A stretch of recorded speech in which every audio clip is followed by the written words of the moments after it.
Eder. Mac Pallister. Tatiana Tramacere, 27 anni, è viva. La ragazza, scomparsa da Nardò dal 24 novembre, è stata trovata dai carabinieri in una mansarda della città salentina.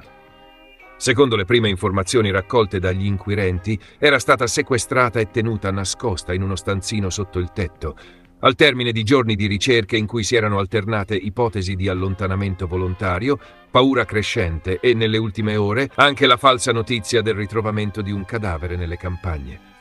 Quella voce, circolata con insistenza e rilanciata da alcuni canali, è stata smentita con forza dall'avvocato della famiglia, Tommaso Valente, e dal colonnello dei carabinieri Andrea Siazzu, che avevano invitato tutti alla prudenza.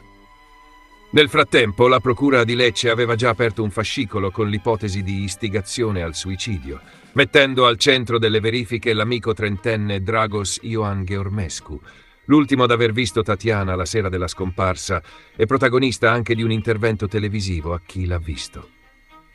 Nelle ultime ore, Dragos è stato portato in caserma per un lungo interrogatorio, mentre gli uomini della scientifica perquisivano la sua abitazione. Il suo telefono è stato sequestrato, così come sono stati analizzati i tabulati, le celle telefoniche e i percorsi possibili tra il centro di Nardò, il parco Raho e le zone periferiche. Sotto la pressione degli accertamenti e delle contestazioni, l'uomo avrebbe indicato il luogo in cui si trovava la 27enne.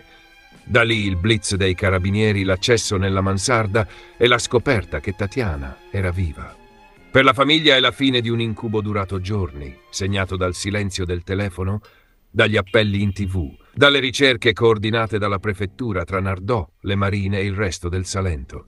Ora la priorità è proteggere la giovane e ricostruire nel dettaglio che cosa sia accaduto dal momento della scomparsa al ritrovamento in mansarda, chi l'abbia materialmente tenuta prigioniera, con quali modalità e se ci siano state complicità.